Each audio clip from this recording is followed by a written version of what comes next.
midnight. The city's last train shuddered into the tunnels with a tired, metallic groan. A handful of passengers rode in silence. Night shift workers, students with heavy lids. Fluorescent lights buzzed overhead. Outside the windows, darkness pressed close. Concrete flashed by in gray blurs where maintenance lamps still worked. A young man glanced up from his phone. Something larger drifted behind it. Only a smear at first, like a smudge of water sliding along the window. He leaned in. The carriage jolted. The lights flickered. In that fraction of darkness, he saw it. A glimmer, circular and wet. An eye. When the light returned, the glass showed only his own startled face. Across the aisle, an older woman tugged her coat tighter around her shoulders and stared at nothing. The couple stopped arguing. Roaring steel swallowed whatever they thought they heard, and the train carried on, eager to be done for the night. By the time it reached the end of the line, most passengers had convinced themselves they'd imagined it. Everyone does, eventually. The man on the surface didn't have a destination. He had a bottle with more air than liquor, and a coat that didn't keep out the wind. When the shuttered stairwell presented itself, half hidden behind scaffolding and a sagging plastic sheet, he slipped inside. The air was warmer underground, damp and faintly metallic. He shuffled past a sign that once read, "Do not enter." His footsteps clipped against the concrete steps. Somewhere below, a hollow hum rose and fell. Machinery, he thought. At the bottom, he found the narrow service platform, and beyond it, the abandoned rails curving into dark. He took a long swallow and belched softly, the sound vanishing into the tunnel as if swallowed whole. His flashlight sputtered, dust dancing in its beam. He told himself he would sit, just for a bit. But the hum tugged at him. It wasn't a machine hum. It was slower, patient. He trained his light into the curve of the tunnel and took one step too far. The beam struck wetness first, gleam on concrete like the inside of a shell. And then it found an eye. The iris pulsed, a ring of dim blue light moving like breath. In the instant between heartbeat and gasp, something unfurled along the ceiling. Ropes, limbs. The flashlight dropped and clattered. "Hey," he said. A tendril slid down his cheek with the softness of seaweed. Another looped around his chest. He tried to step back. The bottle slipped, struck the rail, and shattered. The hum deepened, thickened, the tendril spiraled. His breath slammed out of him. The flashlight's beam spun, caught the curve of the iris once more, the last small moon he would ever see. And then, nothing at all. 3 days later, 4 urban explorers slipped through a cut chain-link fence and into the same disused station. They knew one another through handles and shared maps, and the light they cast for each other, in places where the city had turned off its own. They moved like a team who had done this before. The leader checked angles for the camera he wore on a chest strap. The smallest of them tested each step, alert to hollow sounds. Another kept glancing behind, as if the surface might decide to call them back. No signal, somebody said, and held up a dead phone for the others to see. It felt like a small ceremony. They were cut loose from the world above. That was the charm. Their beams found stairs descending to the platform, old posters shedding paper in curls. One of them reached out and brushed a patch of slime. It stretched in a thread and snapped. "Animal," he said, wrinkling his nose. "Rats. Rats don't do that," another murmured. "Everything does that if it's left alone long enough." But his voice was thinner now. They kept moving, because not moving is when the dark remembers you. The walls told a story. They only needed to read it. Gouges ran in parallel sets, deep enough to carve into concrete.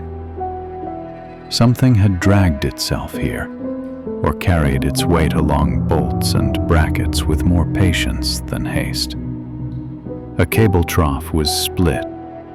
The air smelled like a pier after storm surge.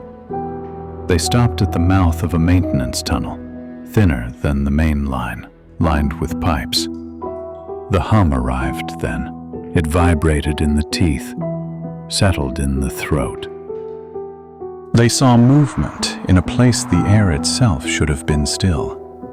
The beams skated upward and found curtain shapes clinging to the ceiling, translucent folds that shivered as if breathing. Tendrils extended from those folds, puckered at the tips like the mouths of lampreys. The tendrils were everywhere once they learned how to see them. Between two heavy, glistening arcs, something hung. An eye, larger than a man's fist, set in tissue that tugged gently with each breath. It did not dart or swivel. It simply regarded them with the attention of something that had never needed to hurry. One of them whispered, "Holy." Another lifted a hand without knowing why, as if greeting a wild thing that might come closer if he kept still. The smallest of them took a slow step back. The eyes' pale light dilated and tightened as their beams played across it.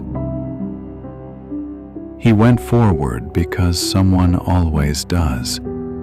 He told himself he would keep a safe distance, just enough to fix scale for the camera. Stepped into the center of the tunnel, raising his light to the full, steady glare it could provide. The first tendril moved so fast that the brain labeled it sound before it allowed it to be seen. A crack of air, a whip, and it cinched his forearm. The second caught his waist and pinned him to the wall without seeming to strain. He shouted, high and raw, and a third tendril snapped down between them with brutal precision. The tendrils squeezed. The young man's flashlight spun out of his hand and rattled, sending erratic slices of light across slime and metal and the wide, patient eye. The hum swelled. It was inside them now, a second heartbeat. The tendrils lifted the trapped explorer as easily as a child lifts a kite string. He vanished into the living drapery above. Silence arrived like a hand over a mouth. They ran. What else was there? The maintenance tunnel spun them in a curve. Pipes sweated. Valves wept. The floor tilted when it should have stayed true. Every beam found a tendril now because the tendrils were awake. They hung like ropes cut and tossed by storm. They dropped without warning. A slap across the cheek, a writhing loop that slid from shoulder to elbow as if tasting. Left. Go. Go. The smallest of them crawled beneath a lattice of grasping limbs, slick elbows and knees thumping over ballast. The hum drove them, thickened, became a pressure that made breath feel like something you borrowed and would have to return. When they burst into the open space beyond, it felt like a new country, and then it didn't. The unfinished station yawned in a long, low cavern, half poured and half abandoned. Water ran in gentle threads down a far wall, but the sound was wrong, because the water passed through a lattice of hanging bodies. They didn't understand at first. Their brains made other shapes, tarps, old cables, flags left by workers long gone. Then one of the bodies twitched, and recognition arrived all at once, sickeningly complete. People hung in cocoons of translucent tissue. Some were so still they could have been mannequins.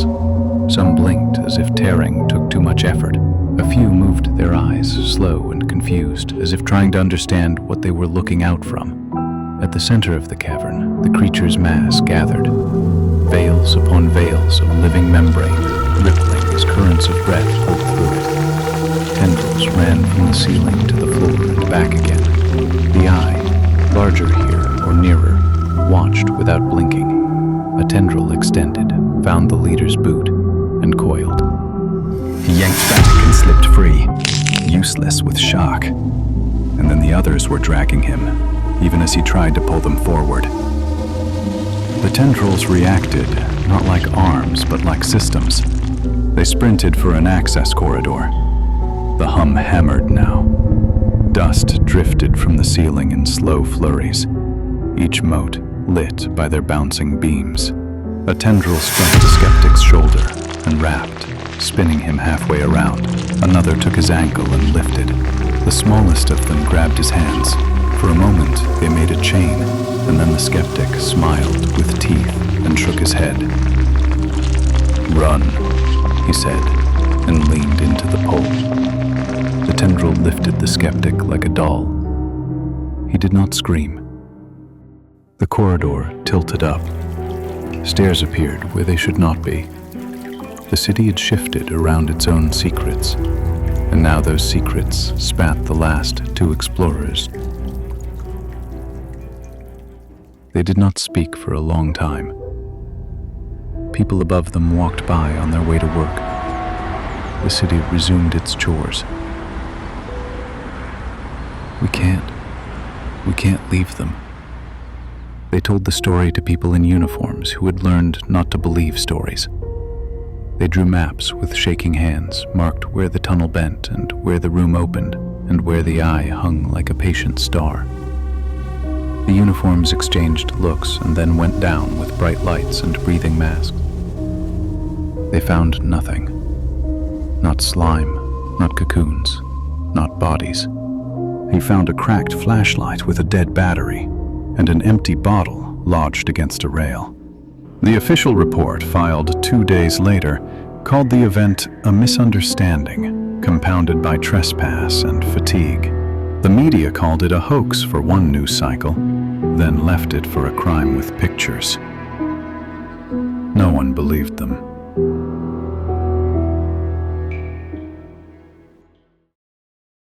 The trains carry on each day, people trying going places. But when the night is late and the last train passes and the lights go soft, the tunnel fills with a sound that is not a machine. Just look deep into the tunnel, carefully, and you might just get a glimpse of something watching you.